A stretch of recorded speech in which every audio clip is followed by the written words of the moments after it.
75 years ago, Pittsburgh wrote the book on civil leadership and public-private partnership, driving 2 generations of regional transformation. Today, we're on the eve of our next 75, and we're inviting today's and tomorrow's leaders to gather for a future-focused summit, June 27th in downtown Pittsburgh. It's free, but you do have to register to get an invitation. Visit ournext75.org to find out more. Our Next 75 is an initiative of the Allegheny Conference. ournext75.org. Party the midnight summer away with fairies, druids, and all things mystical at the Mattress Factory's 2019 Urban Garden Party, Solstice, on Friday, June 21st. Feast and imbibe with some of the city's best restaurants and bars. Hit the dance floor with music by Beauty Slap, Bad Custer, and DJ Samuel Andres, and bid on one-of-a-kind works at the art auction. Tickets are on sale now at mattress.org. Hey everybody, before we start the show this week, don't forget Pitchwerks Professional Sales Bootcamp is coming at you and doing so very soon. So go to kernels.co/bootcamp, that's KRNLS.co/bootcamp. That's where you're going to find the information, and that's where you can actually sign up. Register for the program. It's 12 weeks long, 2 hours per night, Monday nights, June 10th to August 26th. We would love to have you there. You're going to learn the basics of being a sales rep, but you're also going to practice, and the practice is a big, big part of the success here. I hope to find you there. Again, kernels.co/bootcamp. And for $800, 12 weeks, hands-on training, I don't think you're going to find a better deal.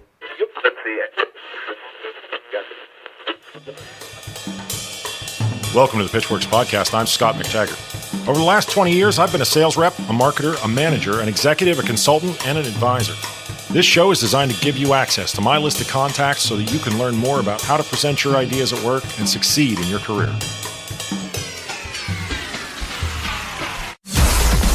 Startups and salespeople, marketers and managers from the Epicast Network in Pittsburgh. It's the Pitchwerks podcast. I think that in the beginning, when I first started into consulting, I felt like clients really just wanted experience. Yes. When at the end of the day, they wanted to know that they could trust me, and they wanted to know that I would help them resolve whatever issue. That the fact that I hadn't done consulting very long didn't end up mattering to them. Hey everybody, it's Scott. It's Wednesday and it's a Pitchwerks podcast. Thanks as always for tuning in. This week we have imported a real-life expert from the great state of Indiana. Her name is Courtney Zaugg. She has an outfit called Plaka Associates. They're talking entrepreneurial ecosystems and economic development. Very, very informative conversation this week because we're talking about what goes into success and how is it that you can make sure that it's sustainable. I really like Courtney. I think this is going to be a great conversation. One of the things I want you to listen for is the difference between sort of a top-down approach where that visionary leader comes in and says, I have the answer, versus collecting the data from the people who live in the place that's going to be affected. I'm a big fan of this whole topic. Before we jump in, I'm going to ask you, just check us out on social media, wherever you might prefer to hang out. It's always Pitchwerks, Pitchwerks.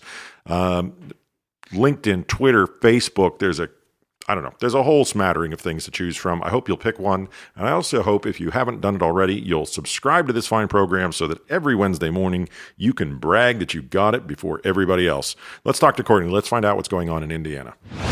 All right, now joining us in the Epicast Studios, all the way from the state of Indiana, Courtney Zaugg, the founder over at Plaka. How are you? I'm great. How are you? I wish I could lay claim to such high things. I don't know. I'm doing all right. It's weird. We're here on a Tuesday, but you were nice enough to come into Pittsburgh, and I wanted to make sure we accommodated. So normally we do these on Thursdays, but it's Courtney Day. Thank you. I appreciate that. It's Do I get a cool. key?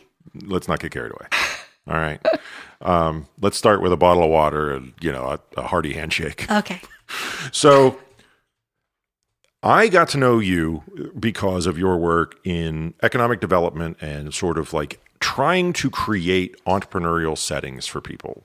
For the folks who don't know you and haven't had any conversations, let's start with kind of how did you end up here and, what was your path to this point? Yeah.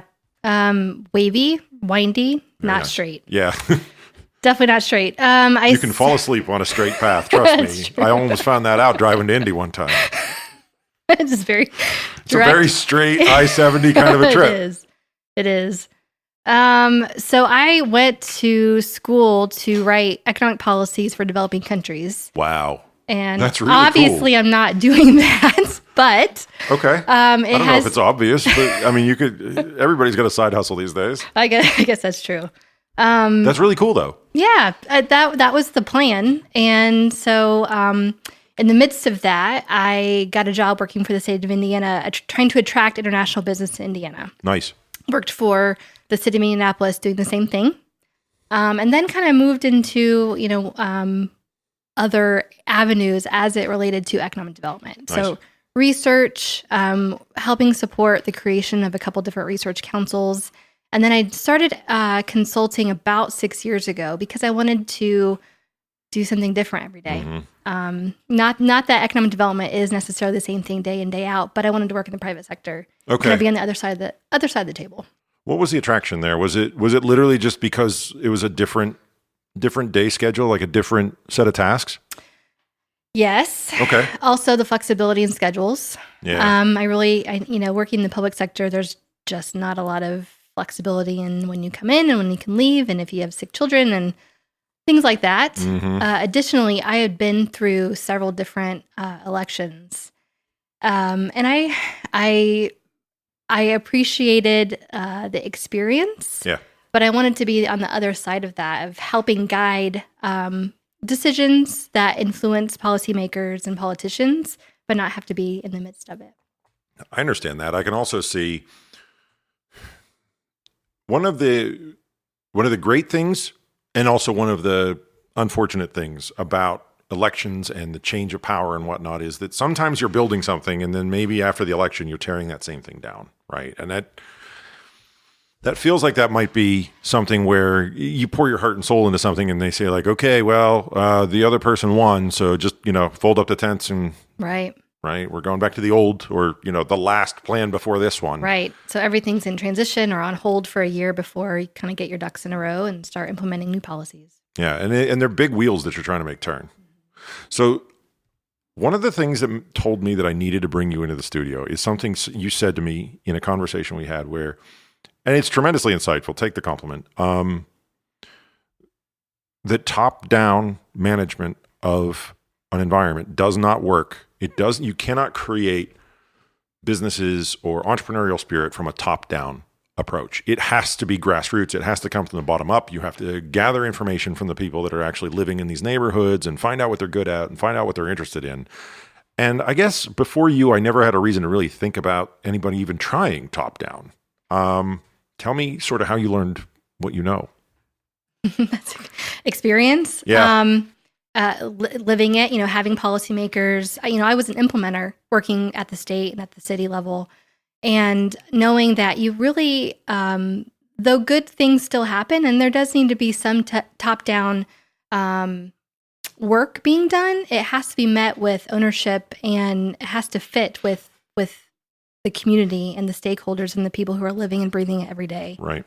So from the entrepreneurship perspective, the approach really, I would say, has been top down in that, the state legislature or a governor or a mayor will say, we really need to help those existing businesses, those entrepreneurs do X. Yeah. But there's not a lot of guidance. There's not a lot of support. There's not a lot of funding.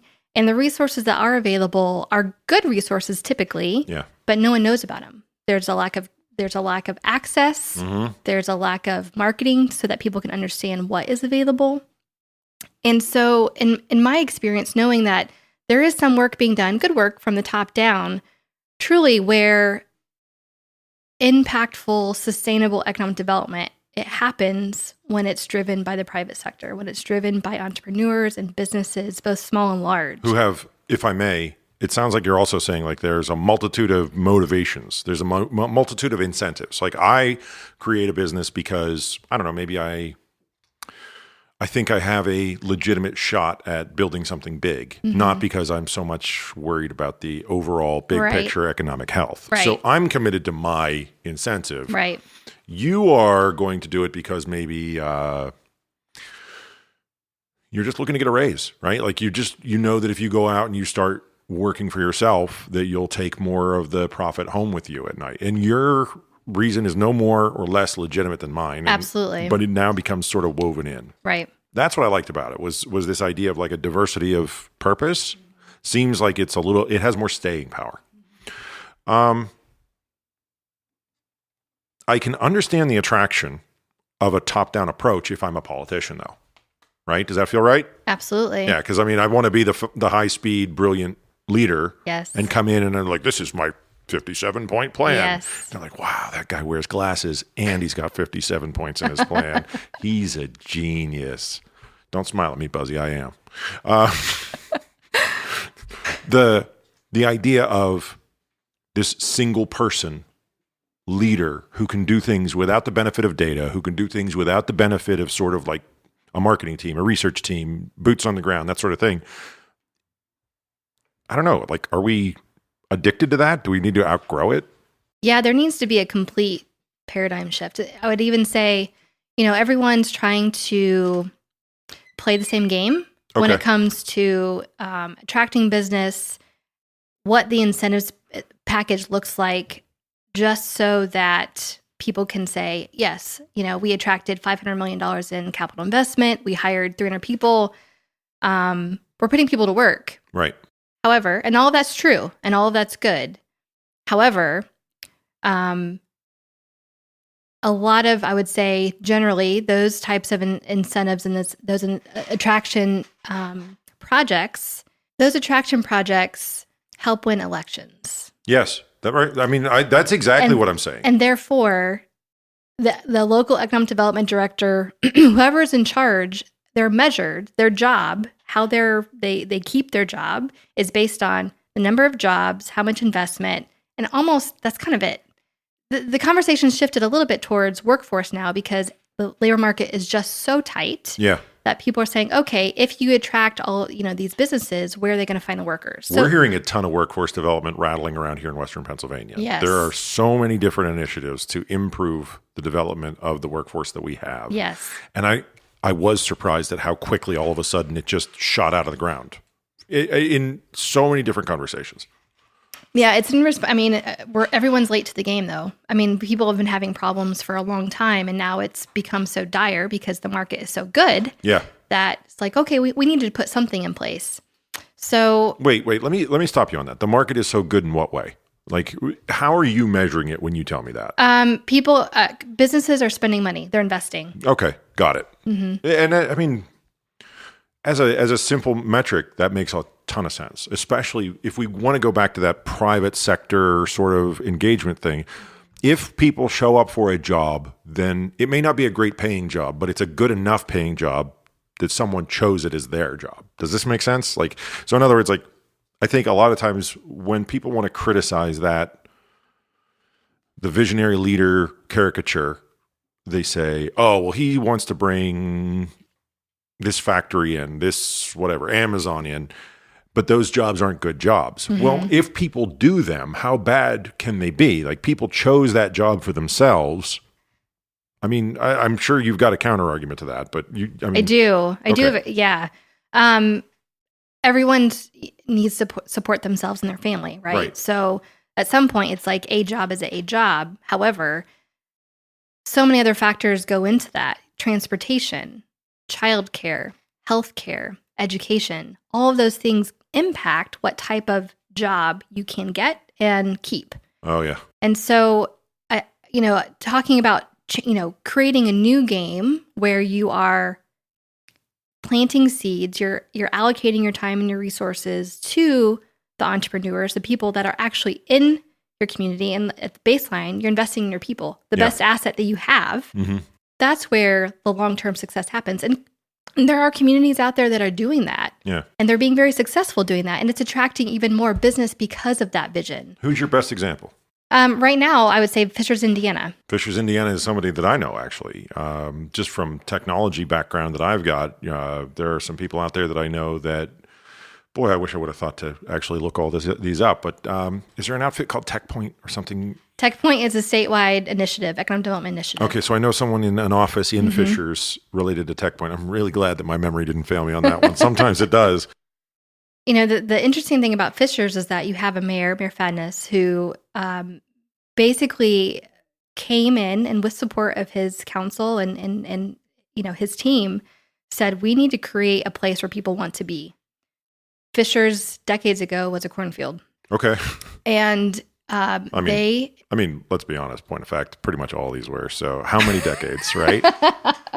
Not that long ago, truly. Was not it that like long 3 ago. decades, 2 decades? 3 decades. Okay, that is pretty impressive then. Yeah. Because again, having been there, Yes. I've seen the office parks and I've seen the population growth. Yeah, it's exploded. I mean, he said, again, want to be a place where people want to be, both living and working. They created a downtown. They invested in the quality of place. And then he said, I want Fishers to be known as an entrepreneurial, vibrant, smart city. Yeah. And he's done that. And it's, he changed the game. He created his own game. He made his own rules, said these are the things that are important that I want to incentivize, has done it, and has shown tremendous success in the point of not just attracting business, but revenue back to the city. Right. So because you have to be able to support all these extra people and the services that they use absolutely. and whatnot. Yes, absolutely. But is this the visionary leader thing, or is this the database decision-making thing? Yeah. I think it's both. I think he took data, I wouldn't say necessarily from one report, but he took conversations and he engaged the entrepreneurship community heavily. Yeah. And in partnership with them, created that vision. So the boots on the ground, the actual experience, plus him knowing what Fishers could be because of all of its assets and its people, location, and he's done a great job. So if you don't mind, what is it that makes it so that you're winning contracts? Because I know you are. You and I have actually consulted on a couple of things together, right? That's a really good question and a tough question. So there are a lot of consultants that do great work. I think if I were to define, you're a diplomat and a scholar. There are so many consultants that do excellent work.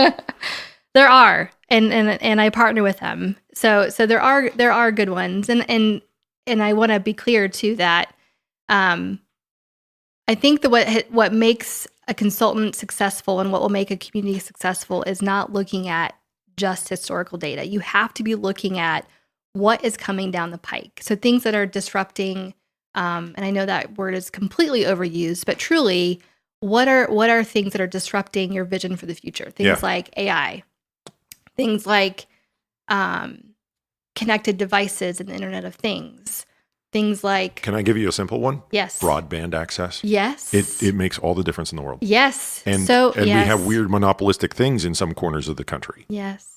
And it does. It stunts the growth of that area. Yes.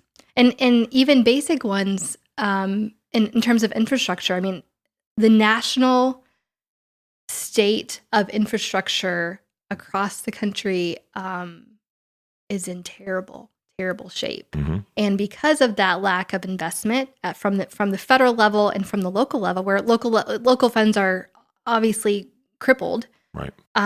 It impacts investment tremendously. So that would be another thing. And then just, market inequities of folks that are underserved, mm-hmm. that are potential workforce populations that are overlooked, folks that have been incarcerated, for example. Mm-hmm. There's a lot of things that really are great opportunities, but because everything has been kind of cookie cutter and looking at data from a historical perspective and saying, oh, here's what it is. Here's the state of whatever, the workforce, the industry. It's really stunting the vision of what could be and what could come, in terms of economic prosperity for these communities. It's a really complex question on so many different levels.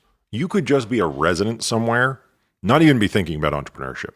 What you want is just to not have your rent go up, right. Not get evicted. Right. And that's a humble goal.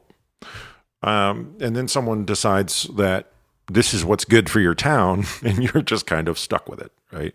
At a bare minimum, I would hope that someone would come and actually collect the proper information and understand who's going to be affected. And then again, back to sort of data, the visionary leader, I understand the attraction, but what I want to do is just sort of illustrate that this is a decision-making process where if you are going to fundamentally affect the housing market, for example, fundamentally affect the lending market, fundamentally affect, what state money is coming into, like pre-seed entrepreneurial ventures, right? You need to be aware of what your choice will be. Mm-hmm. And I think that as rank and file citizens, we don't necessarily think about it in those terms. We think about it as 57-point plan. Looks good in a necktie, right? Like we see the visionary leader, we see them show up, and they promise us that this vision that they have been sort of imbued with is, like you said, it's what wins elections. But if you can't go into an environment and know exactly who you're going to displace or how you're going to change the market dynamics, mm-hmm. it feels dangerous to me. And I want to underline that. Noted. And I think what you're saying really is important, and it happens in a lot of communities. One thing that I like to say every time I do sign a new client is this is not my plan. This is not my analysis. This is yours. Like you own this process. Can I just say that's the first time anybody's ever dropped a noted on me in this? and it feels like delete that. It feels like I may have accidentally come at you. And if I did, I apologize. I was determined to come after some people who are consultants, but not you in particular. I don't think we're deleting it either. I think we're leaving it in. Anyway. All right. So how do you feel you are best able to demonstrate credibility, capability, project management skills, whatever it is that you have to bring to the party? How is it that as a consultant, you demonstrate that you are capable? Showing that the work that I've done has been implemented. Okay. And done so successfully. Which is tricky because sometimes those strategies are long-term, 3 to 5 years, 5 to 10 years even. Slow wheels, like we were talking about. Those, they don't turn quick, and sometimes you get paid to unmake what you made yesterday. Right. So that's one way. I think the other way is just my connectedness and my network. I may not have the answers and the solutions, but I know someone who does. Yeah. And I think that's really valuable is, out of everything, people want connections to decision makers. They want connections to funding. They want solutions to their problems. And because of my network and my experience in the consulting world and the consulting that I've done across the nation, across, frankly, the world, I can help with that. Yeah. Now, let me tell you what I think a lot of people getting started get confused with. They confuse jargon, complexity, stuffiness for what the client wants. Tell me about the journey between like that person getting started who thinks that the client wants $10 words and, a stuffy atmosphere versus where you're at now. Like, how do you learn that? Is that more of just a rolling up your sleeves and finding out that they're normal people, or I don't know? Are you asking people getting started in the consulting field? Yes. I'm saying if I'm just getting started in the consulting field, I have a different set of expectations of what I should be doing in a client meeting, right? And you probably started somewhere around that. Am I right? Yes. So what changed? What did you learn along the way, or how did you get better? That's a really interesting question. Thank you. I wrote it all by my lonesome. I think that in the beginning, when I first started into consulting, I felt like clients really just wanted experience. Yes. When at the end of the day, they wanted to know that they could trust me, and they wanted to know that I would help them resolve whatever issue. That the fact that I hadn't done consulting very long didn't end up mattering to them. Right. It might have mattered in the proposal process. So having some experience and being able to direct them to people that can vouch for my credibility, right, is important. But at the end of the day, it's they trust that I will help them, even if I don't have all of the answers. I will get them someone or something to solve their problem. When I was a young man and I wasn't in consulting, I was more in just enterprise and B2B sales, right?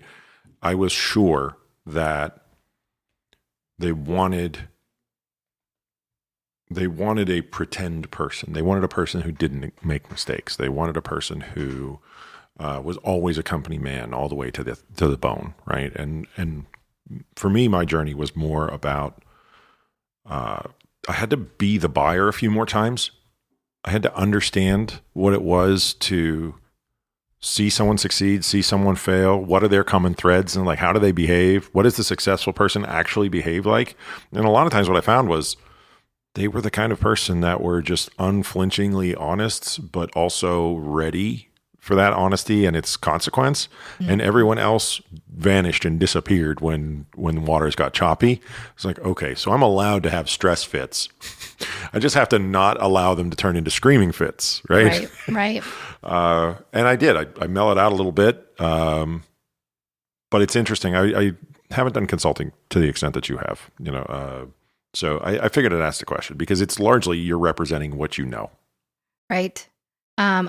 Yes. And who I know. I think a lot of times, I do think that working in the public sector and at the different levels of the public sector helps me because I know what the other person's thinking now and the stress that they're under and how they're being measured, and what's on the line. And I think that I bring value in that way, and consultants that have both sides of the table experience bring a lot of value. So what's next for Plaka? You've got this whole economic development universe that you've been in for a while. Now the smart money is starting to invest in the Midwest. I'm sure I'm not telling you anything you don't already know. We're watching as it migrates inward from the coasts, right? That has to be good for you. It's good. Good things are happening in Indianapolis and Indiana. Yeah. I really, my focus has turned to building these ground up projects and working more on the private side. So with entrepreneurs, with businesses, to help build their project, but also that has a sustainable community impact and more mission driven, I would say. Interesting. In addition to that, your mission or their mission or both? Both. Yeah. It's important to have both. I heard a little bit of your mission. Yes. Especially body language and everything. Like you're now you're coming from a point of view. Yeah, it's different. It's different now. What's your point of view? It needs to be about the people. Mm-hmm. It needs to be about the people across all different ranges and demographics. And once you invest and focus on that, I think your business will certainly succeed. So if you can join those two missions, long term, it's going to benefit everyone. I have one last question for you, and you may not be ready for it. I didn't expect to ask it. I see people who use like a state fund or a state initiative or a program sort of catalyze. And sometimes I see them never leave. And sometimes I see only private come in because maybe the state didn't even realize what was developing. What's the vision right now, or what's the current state in Indiana? My perspective is that it's more driven from the private sector than it is from state funds. Okay, that's interesting. I think the state has done really good work, and they have smart people working to accelerate that. But I'm not sure both are quite aligned, but they're working on it. But the really exciting, fast-growing, I would even say sustainable work is being driven by the entrepreneurs themselves. Yeah, I believe that, right? And there's a part of me that wants, the wants to explore to what extent, that's like a red state, blue state thing, right? Because there is something there. We can have honest disagreements about all different kinds of things, but one of the things that if you can get a private sector fire started, you don't need the gasoline from the public sector to, it's really nice when you're not actually having to create a scene, create, an ecosystem. And if, given the environment there, that they're able to have success without a state pipeline, a state structure, a state incubator, whatever, then more power to them, because I agree with you in the sense that the grassroots is more sustainable long term. So, if someone wants to reach out to you for some, help with developing their economy or finding out about how to get something started, where would they go? PlakaAssociates.com. PlakaAssociates.com. I'm going to spell it just to simplify because not everybody understands that that's the old Greek marketplace. That's true. Yes. I didn't understand it either. That's the in joke that I'm letting you all in on. I have no idea. Plaka Associates, just like you normally spell it, .com. Courtney Zaugg, thanks for coming in and talking economic development and entrepreneurship with us. Thank you. All right, that's the end. No more show for you. Thanks to Courtney. I appreciate the long trip into Pittsburgh. I know it wasn't primarily to be here, but I'm going to pretend that it was like 60%. Check out plakaassociates.com. Again, that's Plaka. Big fan of Courtney and the work she does out there. I really, really like her philosophy. I wish more people subscribed to it. Buzzy and I are going to get back in the lab. We're going to make another Pitchwerks. Every single Wednesday these come out. If you're not subscribed already, I hope you'll make that decision now. Click the button and I don't know, like 6 o'clock in the morning. You'll have it every Wednesday morning, and everybody else has to wait. And that just, I don't know, that doesn't seem like it's your style. We'll talk to you next week. The Pitchwerks podcast comes to you from Pittsburgh, Pennsylvania, a production of the Epicast Network and MacTaggart, LLC. Engineering and production by Buzzy Torek and Nick Miller. For more information, show feedback, and ad sales, visit pitchwerks.com. Pitchwerks.com. On social media, find and follow the show on Twitter, LinkedIn, Facebook, and Instagram using that same brand name, Pitchwerks.